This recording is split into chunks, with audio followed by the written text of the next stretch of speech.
రోజున శ్రీ తోట త్రిమూర్తులు గారు ఒక ప్రెస్ మీట్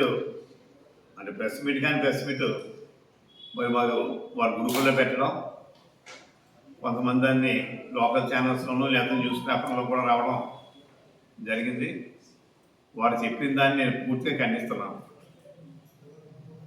ఎందుకంటే ఆయన చెప్పిన దాంట్లో ఎక్కడా వాస్తవం లేదు. అతి ముఖ్యంగా రైతాంగం 70 రూపాయలు అదనంగా పెట్టి ధాన్యం మన ఎరువులు కొంటున్నారని చెప్పి ఆయన చెప్పడం జరిగింది. నేను శ్రీ తోట త్రిమూర్తి గారు ఛాలెంజ్ చేస్తున్నాను, అది ఏ గ్రామం చెప్పమనండి, ఇమ్మీడియట్గా యాక్షన్ తీసుకుంటాం, ఆ షాప్ని సీజ్ చేస్తాం. అంతే తప్ప ఏదో ప్రెస్ ఏదో చెప్పాలి, మీ అధిష్టానం నుంచి మీకు ఏదో కవర్ వచ్చింది, దాని మీద ఏదో చెప్పాలనుకుంటే మాత్రం అది కరెక్ట్ కాదు. మీరు నిజమని మీరు భావిస్తూ ఉంటే రేపు ప్రెస్ మీట్ పెట్టి ఆ 70 రూపాయలు ఏ ఊర్లో రైతాంగం దగ్గర, ఏ ఊర్లో ఏ షాప్ దగ్గర వాళ్ళు ఏ షాప్ దగ్గర కొన్నారు, ఏ రైతు కొన్నాడు రుజువు చేయాలని చెప్పి నేను డిమాండ్ చేస్తున్నాను. ఇక ఎరువుల విషయానికి వచ్చేటప్పటికి మన మండపేట నియోజకవర్గంలో 52,865 ఎకరాల్లో మండపేట నియోజకవర్గంలో సెకండ్ క్రాప్కి మరి మనం ఈ యొక్క వరిని ఊడ్చడం జరిగింది. దానికి ఎకరానికి 3 బస్తాలు చొప్పున 1,59,422 బస్తాలు రైతాంగాన్ని మనం రైతులు వాడుకోవాలి. దీని మించువలే ఈ వేళ వరకు రైతు సేవా కేంద్రాలు కానీ, సొసైటీలు కానీ, షాపుల ద్వారా కానీ 92,355 బస్తాలు డెలివరీ చేయడం జరిగింది మండపేట నియోజకవర్గం రైతాంగానికి. ఇక ఈ నెలాఖరికి 900 టన్నులు, ఫిబ్రవరి 15 నాటికి 1064 టన్నులు, ఫిబ్రవరి నెలాఖరు మొత్తం ఫిబ్రవరి నెలాఖరు కంటే దాంతో మొత్తం కంప్లీట్ అయిపోతాయి. 822 టన్నులు మనకి యూరియా కావాల్సి ఉంది. దీనికి ఎప్పటికప్పుడే డిపార్ట్మెంట్ వారు ఇన్ టైంలో ఎరువులు సప్లై చేస్తూ ఉన్నారు. ఒకవేళ ఎక్కడైనా ఇబ్బంది ఉంటే మా దృష్టిలో పెట్టవచ్చు. ఇక్కడ ఒక చిన్న తేడా ఏంటంటే సొసైటీ ద్వారా అమ్ముతుంటే 270 రూపాయలు, షాప్ ద్వారా అయితే ఆ మధ్య మేము మీటింగ్ కూడా పెట్టి ఒక నెల క్రితం వాళ్ళు మొత్తం లెక్కలని చెప్పారు. అది సెంట్రల్ గవర్నమెంట్ పాలసీలో ఉంది. ఇప్పుడు వాళ్ళైతే కిరాయితో సహా మన సొసైటీకి సప్లై చేస్తున్నారు. మరి కొంత అయితే ఎరువుల దగ్గర షాపుల దగ్గర అమ్ముతూ ఉన్నారు. 300 రూపాయల వరకు కూడా వాళ్ళ షాపులో కూడా అమ్ముకోవడానికి కూడా వాళ్ళకి ఇంచుమించు వాళ్ళకి అవకాశం ఉంది. అంచేత మరి ఎక్కడ కూడా 300 దాటి ₹1 కూడా మన ఏ షాపులోనూ కూడా ఎరువులు అమ్మడం లేదు. అది మీ దృష్టిలో ఉంది. 70 రూపాయలు అంటున్నారు కాబట్టి అంటే 340 రూపాయల పైన అమ్మాలి. మా దృష్టిలో పెట్టండి, ఖచ్చితంగా దాని మీద యాక్షన్ పెడతాం. ప్రెస్ ద్వారా చెప్పాలని చెప్పి డిమాండ్ చేస్తున్నాం. రైతాంగానికి ఏం చేశారని చెప్పి అడుగుతూ ఉన్నారు మీరు. రైతాంగానికి అన్ని విధాలుగా మేము కూటమి ప్రభుత్వం వచ్చిన తర్వాత అన్ని రకాలుగా కూడా మేము పనులు చక్కబెడుతూ ముందుకు సాగుతూ ఉన్నాం. అందులో అతి ముఖ్యమైనది మరి ధాన్యానికి మద్దతు ధర. ఇంతకుముందు ఎప్పుడు కూడా 10 లక్షల బస్తాలకు దాటి యావరేజ్ మీ పరిపాలనలో ఎప్పుడు కూడా మరి ధాన్యం సేకరణ యావరేజ్ 10 లక్షల బస్తాలు దాటలేదు. కానీ ఈ కూటమి ప్రభుత్వం ఈ ఫస్ట్ క్రాప్లో 13,20,000 బస్తాలు మద్దతు ధరకి మరి ఇవ్వడం, మరి మన ఖరీదు తీసుకుని 13,20,000 బస్తాలని 4-5 గంటల నుంచి మరి 24 గంటల లోపులోనే 100% రైతాంగానికి ధాన్యం సొమ్మిచ్చిన ఘనత ఈవేళ కూటమి ప్రభుత్వానికి.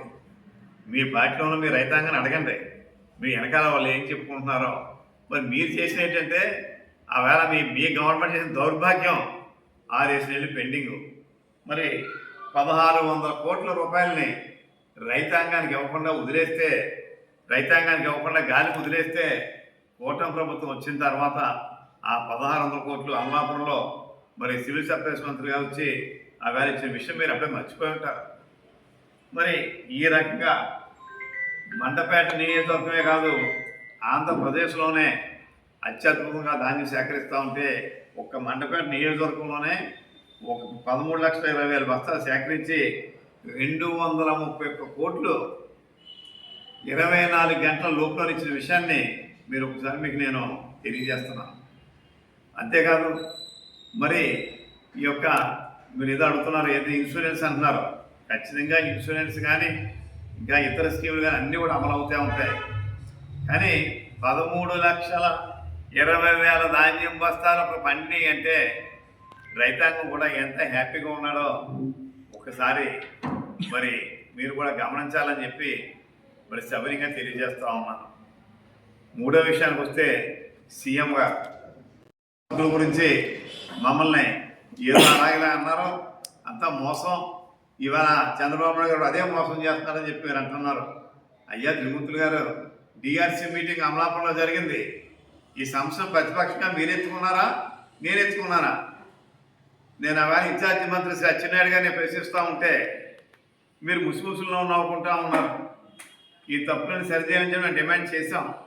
ఆ డిమాండ్ చేసినందువల్లే ఈ మొన్న రాయవరం మీటింగ్లో గౌరవ ముఖ్యమంత్రి నారా చంద్రబాబు గారు ఏమన్నారు ఒకసారి వినండి.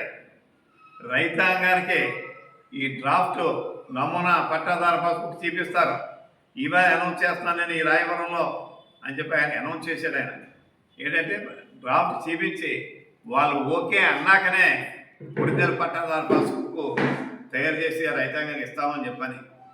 మరి ఇన్ని మార్పులు చేసుకుంటా ముందుకు సాగుతూ ఉంటే ఏదో మేము పెట్టి ఏం పెట్టారు మీరు? అయ్యా త్రిమూర్తులు గారు, మన కోనసీమ జిల్లా డాక్టర్ బిఆర్ అంబేద్కర్ కోనసీమ జిల్లాలో ఎన్ని నియోజకవర్గాలు ఉన్నాయండి మొన్నటి వరకును? వైఎస్ఆర్ ప్రభుత్వ హయాంలో ఎన్ని నియోజకవర్గాలు ఉన్నాయి కోనసీమ జిల్లాలో? కానీ మరి ఓన్లీ మండపేట రామచంద్రపురం రెవెన్యూ డివిజన్లోనే రీసర్వ్ ఎందుకు చేశారు? మిగిలిన Kothapeta revenue division, Amalapuram revenue డివిజన్లో ఉన్నటువంటి 5 నియోజకవర్గాల్లోనూ మీ ప్రభుత్వం ఎందుకు రీసర్వే చెయ్యలేదో సమాధానం చెప్పాలి. నాకు కాదు మీరు సమాధానం చెప్పవలసింది, మండపేటలో ఉన్న రైతాంగాన్ని అందరికీ చెప్పాలి. మండపేట నియోజకవర్గం రైతాంగం అందరికి సమాధానం చెప్పి తీరాలి. ఎందుకు అక్కడ 5 నియోజకవర్గాలు చేయలేదు, ఈ 2 నియోజకవర్గం ఎందుకు చేయించారు మీరు? సమాధానం చెప్పాలి. ఆ నియోజకవర్గాల్లో మనకు వచ్చినటువంటి ఈ సమస్యల మీదే నేను ఎలా డిఆర్సీ మీటింగ్లు అడగడం, దానికి స్పందించే గౌరవ ముఖ్యమంత్రి నారా చంద్రబాబు నాయుడు గారు మీటింగ్లో ఈ రంగం అనౌన్స్ చేశారు. సరిపోకపోతే తీసుకోవద్దు, ముందు డ్రాఫ్ట్ చేపిస్తాం, ఈవేళ నుంచే ఆర్డర్ అమలు చేయకపోతున్నాను అని ఇక్కడే అనౌన్స్ చేశారు. అది అంతకుముందు అయితే పాదాన్ని తీసి ఫోటో తీసి ఇస్తూ కొన్ని తప్పులు సరిచేశారు. కానీ ఇంకా రైతాంగానికి సంతృప్తి లేదని ఆయన చేసిన మార్పు రైతాంగం ఒప్పుకున్నాకనే పాస్బుక్ ఇస్తామని. అవునో కాదో తెలుసుకోండి, మీ తహసీల్దార్ ఆఫీస్ మా తహసీల్దార్ ఆఫీస్ తెలుసుకోండి. రెండోది ఇంకో మాట అన్నారు మీరు, మీ ముఖ్యమంత్రి చంద్రబాబు నాయుడు గారు అంటున్నారు. అంటే ఇవాళ కూడా మీకు ముఖ్యమంత్రి మరి ఎవరంటే అయ్యా? అంటే మీ ముఖ్యమంత్రి ఎవరో కూడా మీకు తెలియట్లేదు. మన మండపేట నియోజకవర్గానికి ముఖ్యమంత్రి కాదైనా, అదేదో ఏగిలి జోగేశ్వరకు ముఖ్యమంత్రి కాదు, మరి తోట త్రిమూర్తులు గారికి ముఖ్యమంత్రి ఎవరో చెప్పాలి. అంటే ఇంత సంకుచిత మనస్తత్వంతో మీరు మాట్లాడుతున్నారంటే నాకు చాలా బాధగా ఉంది. మీకైనా నాకైనా ఎవరికైనా ఈవేళ శ్రీ నారా చంద్రబాబు నాయుడు గారు ముఖ్యమంత్రి, శ్రీ పవన్ కళ్యాణ్ గారు ఉప ముఖ్యమంత్రి, శ్రీ జగన్మోహన్ రెడ్డి గారు మాజీ ముఖ్యమంత్రి. దీన్ని ఎవరో కాదన్నాం. మరి మీ దృష్టిలో అయితే ఈవేళ కూడా మీరు జగన్ గారే మీకు ముఖ్యమంత్రి, అది కూడా ప్రశ్నకు సమాధానం చెప్పాలి. మరి ఇక్కడ మనకి ఎవరో రైతాంగమే రాలేదు, పాస్బుక్ తీసుకోవడానికి. పాస్బుక్ ఇచ్చేసినప్పుడు ఎవరు వస్తారు, ఎవరు రారు. మీలా బలవంతంగా తీసుకురావడం కానీ, లేదా బలవంతంగా తీసుకురావడం కానీ, లేదా మేము ఆయన వచ్చే వరకు ఇవ్వాలి కానీ ఎక్కడ మాకు లేవు. మాది రొటీన్. ఎవరు వచ్చినా ఎవరు రాకపోయినా, ఒక ముఖ్యమంత్రి గారు వచ్చినా రాకపోయినా, ఎమ్మెల్యే వచ్చినా రాకపోయినా ప్రభుత్వ పథకాలు ప్రభుత్వ విధానాలు నిరంతరంగా సాగుతూనే ఉంటాయి. అందులో భాగంగానే ఆ వేళ రాయవరం వస్తున్నప్పుడు కూడా 800 పాస్బుక్లు వాళ్ళకి ఇచ్చేసాం. ఈ వేటకైతే 1800 సుమారు మరి 1800 మొత్తం 2033 పాస్బుక్లు ఇవ్వాలి. ఏది మన రాయవరం గ్రామం.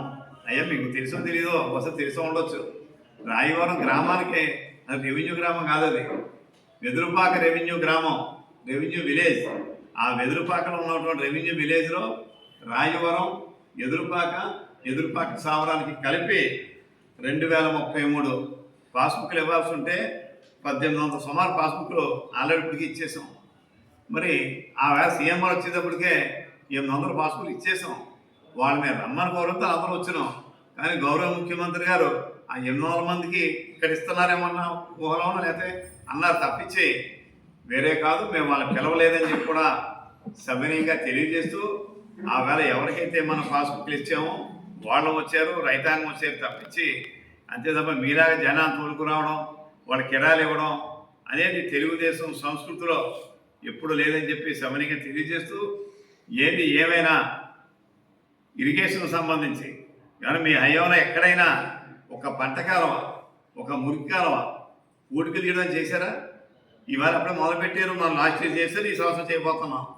అది రైతుల పట్ల ఈ ప్రభుత్వానికి, ఈ కూటమి ప్రభుత్వానికి ఉన్నటువంటి అభిమానం, ఆపేక్ష అని చెప్పి తెలియజేస్తూ ఎక్కడైనా ఉపన్యాసాలు మీరు చెప్తున్నారు, చంద్రబాబు గారు చెప్పట్లేదు, డంకాలు మీరు బాధించుకుంటున్నారు. ఇంకా ఇవాళ కూడా కాబోయే ముఖ్యమంత్రి అని చెప్పి మీ జగన్మోహన్ రెడ్డి గారి గురించి మీరు చెప్పుకుంటూ ఉన్నారు డబ్బాలు. ఈ డబ్బాలు మాని ఎందుకు దెబ్బతిన్నాం, ఎందుకు వెనకబడ్డామని చెప్పి సమీక్షించుకుని నిజంగా ఏమైనా మన ప్రజలకి సంబంధించిన సమస్యలు ఏమన్నా ఉంటే అవి వెత్తి చూపిస్తే దాన్ని కూడా సరిచేయడానికి ఈ కూటమి ప్రభుత్వం సిద్ధంగా ఉందని చెప్పి సవినయంగా మీకు తెలియజేస్తూ అందరికీ నమస్కారం.